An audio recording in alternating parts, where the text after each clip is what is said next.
The hallway of Elegance Restaurant buzzed with tension. Kevin Torres, the arrogant manager, had cornered Natasha Williams, a young black waitress just finishing her shift. His voice dripped with venom as he sneered, "You insolent little black girl." He slammed a hand against the wall, threatening her for refusing a senator's $5,000 bribe. What he didn't know, what Natasha hid behind her calm silence, was that her phone had been recording every single word. And just as he leaned closer, a deep, commanding voice cut through the air. The golden lights of Silverstone, Manhattan's most exclusive restaurant, shimmered like a world made of wealth and ego. Every table glowed with crystal glasses, silver cutlery, and laughter from people who believed they owned the city. In the middle of it all moved Kesha Johnson, a 24-year-old waitress with poise that didn't match her paycheck. Her posture was straight, her voice calm, her service flawless. Yet behind that professionalism lived a woman who had learned the hard way to swallow pride just to survive. She glided through the room, balancing a tray of champagne flutes, her eyes sharp and unbothered by the condescending looks tossed her way. The other servers whispered about her. Too quiet, too smart, thinks she's better than us. But Kesha didn't flinch. She wasn't here to impress anyone. She was here to endure. From the corner of the room, Victoria Pierce, the restaurant's manager, watched her like a hawk dressed in silk. Victoria was everything the establishment loved, polished, connected, and cruel. She had a way of smiling while cutting you down, and tonight she was itching for a target. "Kesha," Victoria called out sharply. The entire dining floor turned toward them. "You missed a water refill on table 3. That's a VIP table. You think they want to wait on you?" Kesha blinked, steadying her voice. "I was just about to, ma'am." Victoria stepped closer, heels echoing against the marble floor. "People like you don't belong serving our guests." This isn't some diner in Harlem. A few guests shifted uncomfortably, pretending not to hear. The laughter at nearby tables dimmed. Kesha felt the burn in her chest, not just from the insult, but from the familiarity of it. This wasn't the first time Victoria had tried to break her, but tonight, Kesha didn't look away. She simply inhaled, exhaled, and let her eyes settle on the woman with quiet precision. "I understand," Kesha replied softly, her voice steady enough to slice through the tension. "It won't happen again." Victoria smirked, mistaking composure for submission. "See that it doesn't," she said, turning her back. As Kesha walked away, her hands didn't tremble. Her mind, however, recorded every syllable, and so did her phone, hidden neatly in her apron pocket. The red light blinked faintly, unnoticed in the golden glow of the dining room. The rest of the night unfolded like a play she'd already seen. The privileged dined, the staff bowed, and the hierarchy stayed intact. But beneath the music, beneath the laughter, something shifted. For the first time, Kesha wasn't internalizing humiliation. She was collecting evidence. Every cruel glance, every slur disguised as jokes, every whispered threat, she was archiving it all, quietly building a fortress out of the very stones thrown at her. When the night finally ended, the restaurant emptied, leaving the faint smell of wine and exhaustion in the air. Kesha cleaned her last table, wiped her hands, and caught her reflection in the mirror. The calm, professional woman they underestimated. The woman they thought was powerless. Victoria's words still echoed. "People like you don't belong here." Kesha's lips curved into a faint, deliberate smile. She switched off her phone, slid it into her bag, and whispered under her breath, "You'll regret saying that."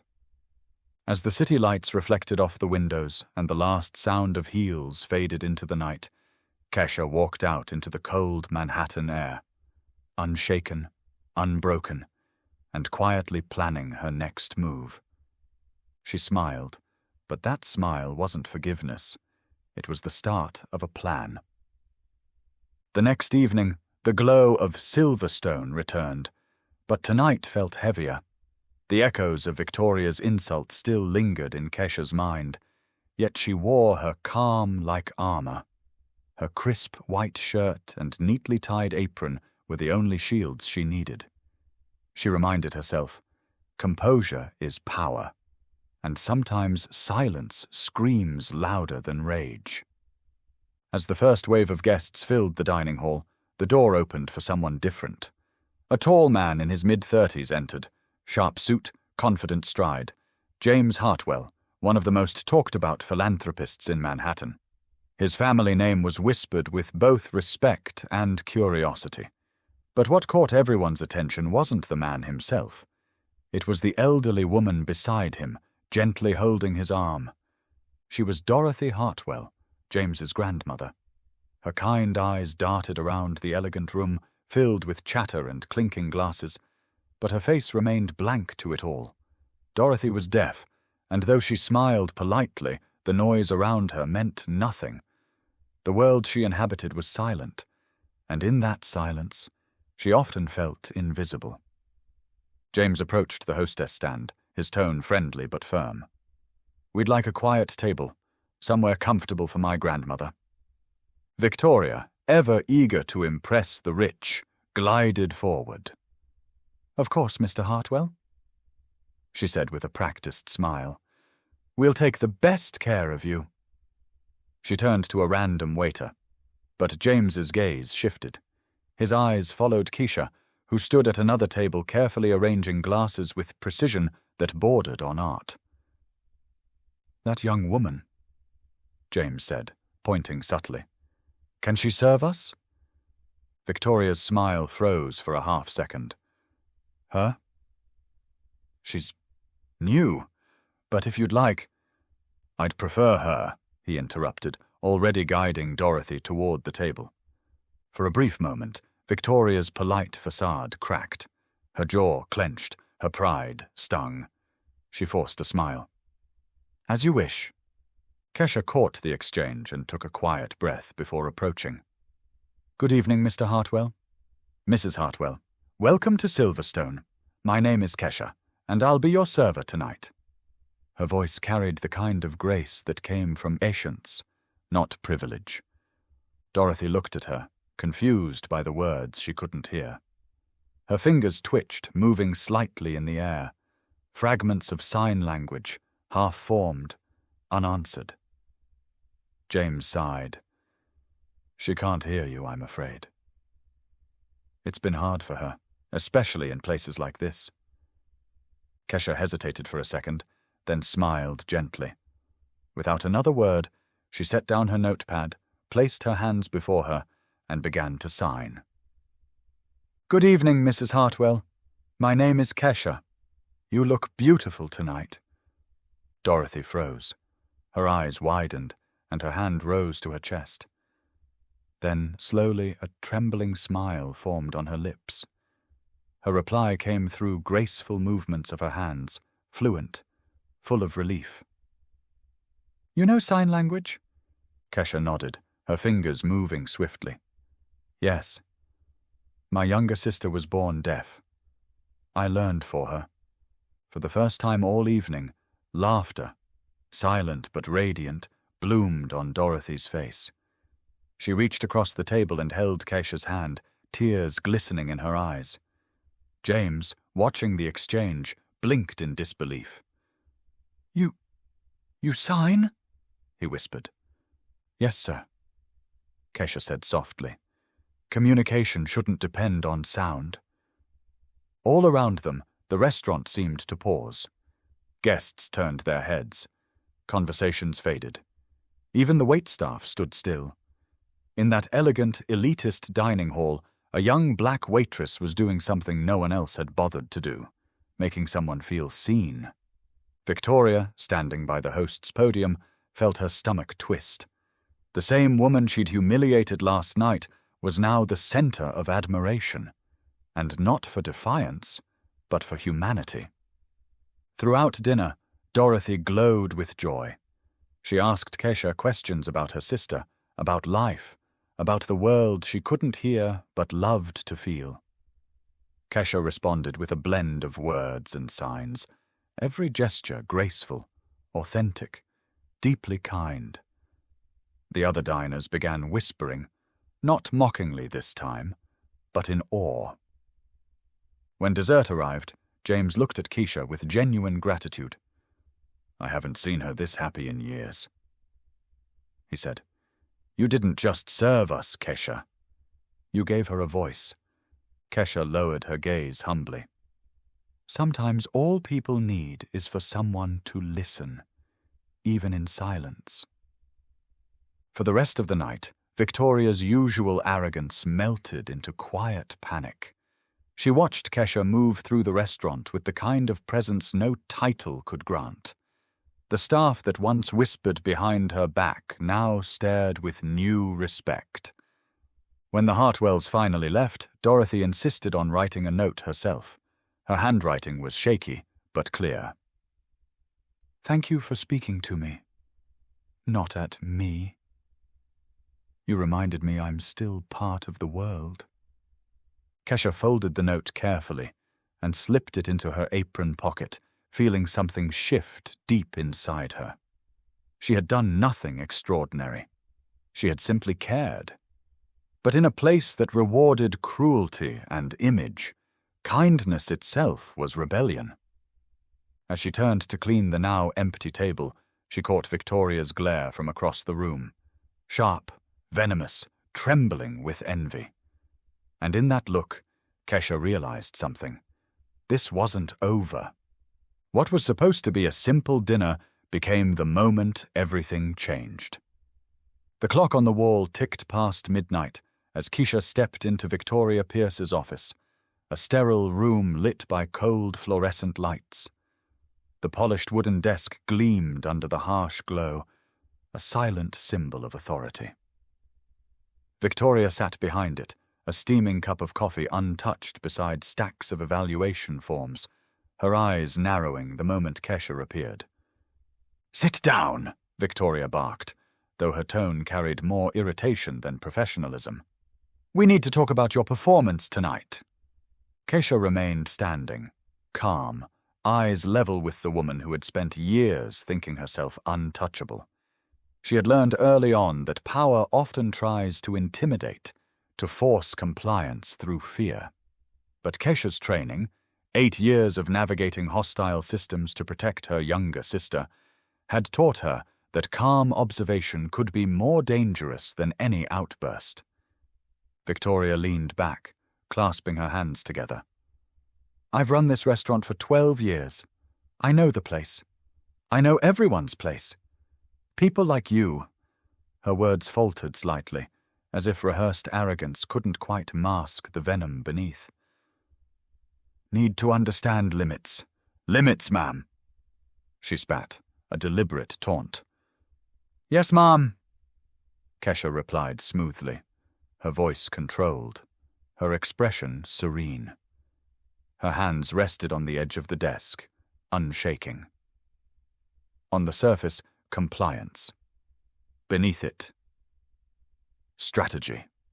Every word, every inflection, every veiled threat from Victoria was already being catalogued in her mind, and quietly recorded on her phone, safely tucked in her pocket. Victoria stood and began circling the desk, each step deliberate, like a predator testing her prey. "Yesterday you were just a dishwasher. Today somehow you've impressed the Hartwells. But don't get any ideas. That doesn't change who you are. You belong in the kitchen. Back to dishwashing. And your hours? Mornings only, 5 a.m. to 2 p.m., including weekends. We wouldn't want your special obligations to interfere with your job." The mention of Amara, Keisha's deaf sister, was sharp, a calculated dagger aimed at her most vulnerable point. Victoria's tone carried a thinly veiled threat. "Keep your head down, or risk everything you fought for." But Keisha's lips curved slightly, almost imperceptibly. She didn't argue, didn't cry, didn't plead. She simply said, "Yes, ma'am." Victoria's face flushed, mistaking compliance for fear. "You understand, don't you? Any attempt to bypass these rules, to speak directly to customers, or to overstep your position, and you're out. There are 10 people waiting for your spot." Kesha nodded, inwardly noting every threat, every insult, every attempt at control. Victoria paused, her voice softening just enough to make it sound like concern, though it carried the sting of manipulation. "And Amara, your little sister. I'd hate to see her schooling compromised because of your ambitions." Kesha paused with her hand on the door handle, letting the words hang in the air like poisoned fog. "I understand perfectly, ma'am. Good evening." Her tone was neutral, polite, but inside a fire burned. Every humiliation, every threat, every unjust boundary would be accounted for. Once alone, Kesha finally allowed herself a flicker of anger, not reckless, not impulsive, but precise and calculated. She opened her phone and started recording. "Report 1, she murmured, voice low. "Wednesday, 11:47 p.m., Victoria Pierce.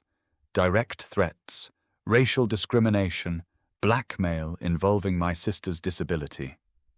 For 8 years, Kesha had trained herself to document injustice meticulously. Every suspicious conversation, every discriminatory act, every unequal application of policy. All carefully archived, ready to be used at the perfect moment. Tonight had just added another layer. Victoria, in her eyes, had made a fatal mistake. She assumed Kesha was powerless, fragile, desperate. But Kesha had been forged in adversity. Every threat, every insult, every attempt to humiliate her was now ammunition. Victoria thought she was breaking her, but in reality, she was building Kesha's case. Kesha silenced her recording, slid the phone back into her apron, and exhaled slowly. The office was empty, the night quiet, but she felt an electrifying sense of purpose. The storm wasn't over. It had only just begun. Victoria thought she had broken her, not realizing she'd just built her case. The evening at Silverstone felt heavier than usual. The golden lights of the main dining hall reflected off the polished marble, but there was an undercurrent of tension that none of the regular staff could ignore. James Hartwell returned unexpectedly, walking through the front doors with a purposeful stride. His eyes scanned the room until they landed on Victoria Pierce, who was adjusting her blazer and offering her rehearsed professional smile. "Kesha Johnson?" James asked, his tone polite but firm. "I was hoping to see her tonight. How is she doing?" Victoria's smile faltered ever so slightly. She leaned in, lowering her voice in what she believed to be confidential. "Oh, Mr. Hartwell, Kesha. She decided to leave." Poor performance. She felt it wasn't a good fit for her skills. James raised an eyebrow, unconvinced. "Really?" Before Victoria could respond, the polished click of shoes echoed from the hallway. Kesha appeared, serene and composed, carrying herself with the quiet confidence of someone who had already won a battle she hadn't even begun to fight publicly. Her phone was in hand, a small device that now held the power to shatter Victoria's carefully curated image. "Mr. Hartwell," Kesha said smoothly, stepping into the room. "I thought it would be best if you heard the full story directly." Victoria stiffened, sensing the shift in control. Kesha tapped her phone once, and the office filled with Victoria's own voice, dripping with condescension, threats, and prejudice. "I've been running this restaurant for 12 years. I know the place. I know everyone's place. People like you need to understand limits." The words rang through the marble-floored dining area, impossible to ignore. Staff members froze mid-task, guests turned their heads, and even the chandeliers seemed to catch the gravity of the moment. James's eyes widened as he listened, processing the weight of the recordings. He turned to Victoria, who now paled under the scrutiny of both her employees and the powerful client she had tried to impress. One by one, the staff stepped forward, subtly supporting Kesha with nods, glances, and quiet murmurs. The collective energy of years of suppressed frustration, of watching injustice unfold unchecked, now aligned behind Kesha. The balance of power shifted in an instant. Victoria attempted to interject, her voice rising with desperation. "This is taken out of context! She's a disgruntled employee trying to ruin me!" Kesha raised an eyebrow and let the phone play another clip, exposing further discriminatory remarks, unfair scheduling, and repeated threats about Kesha's sister. Each word was deliberate evidence, undeniable and precise. James's expression remained calm, but the lines of his jaw tightened. The room held its collective breath. Victoria's authority, once absolute, was crumbling in real time. She realized, too late, that she had underestimated the young woman she had tried to belittle, demean, and control. Kesha's composure never wavered. She simply smiled faintly, letting the evidence speak for itself. Every recording, every observation, every documented injustice formed a chain impossible to break. Victoria's downfall had begun, quietly, swiftly, and irreversibly. James finally broke the silence, his voice firm but measured. It took courage to document the truth and even more to confront it publicly. Miss Johnson, thank you for your professionalism.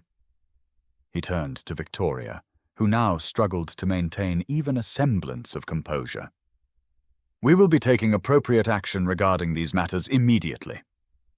Kesha's colleagues exhaled collectively, a subtle release of tension that had been building for years. For the first time, the invisible walls of prejudice and fear had been exposed. It took her one button press to flip the entire balance of power. The weeks that followed at Silverstone felt surreal. Kesha continued her work, now under the discreet but watchful eye of James Hartwell, who had ensured that Victoria Pierce could no longer interfere with her career. The power dynamics had shifted entirely. What had begun as a quiet act of service, a respectful smile, precise sign language, and unwavering professionalism, had evolved into a victory for justice. James invited Kesha to his office one afternoon, offering her a position far beyond anything she had ever imagined. Director of Community Relations, he said, his voice firm yet encouraging. Your talents, dedication, and ability to see what others overlook are exactly what we need. You'll lead initiatives for inclusion, accessibility, and staff training across all our properties. Kesha's heart raced. After years of quietly supporting her sister, balancing school, work, and advocacy, she finally had the platform to create real change. I'd be honored, she replied, her voice steady, calm, and confident.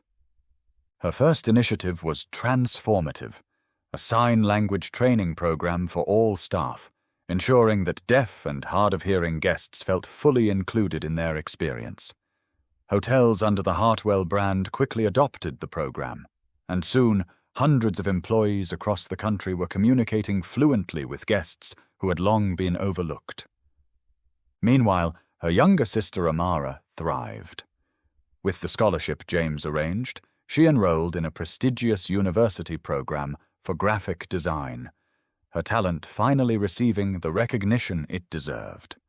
Kesha had worked tirelessly to ensure her sister never felt limited by circumstance or prejudice, and now the fruits of that labor were undeniable.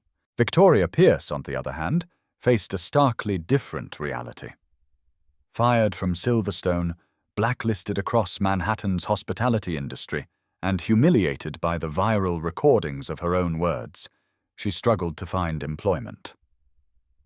One evening, alone in her modest apartment, she watched a televised interview of Kesha presenting the inclusion program at the first annual Hartwell Gala. Victoria's expression was a mix of disbelief and regret, as she realized the woman she had tried to control had risen far above her. Kesha, standing confidently on the grand stage of the gala, signed and spoke simultaneously. Today, we celebrate inclusion, opportunity, and the truth that every person deserves to be seen and heard. Applause erupted from the audience, and her gaze briefly met Dorothy Hartwell's, who beamed with pride. James sat beside her, equally proud, knowing that Keisha's vision had already begun reshaping the hospitality industry. The program expanded rapidly, reaching more than 50 hotels and training thousands of staff in accessibility, empathy, and dignity. Kesha had not just defended her own rights. She had created a movement, turning personal adversity into systemic change. Even in quiet moments, Kesha never forgot her journey. She reflected on every insult, every slight, every calculated act of discrimination Victoria had attempted. None of it had broken her. Instead, it had sharpened her resolve. Her rise was not fueled by vengeance, but by purpose, vision, and a commitment to justice that extended far beyond herself. In the end, poetic justice unfolded naturally. Victoria remained a cautionary tale of arrogance and prejudice, while Kesha became a beacon of empowerment, teaching others that true strength often grows in silence, nurtured by resilience and strategy. The woman they tried to silence now speaks for thousands, and her voice is louder than ever.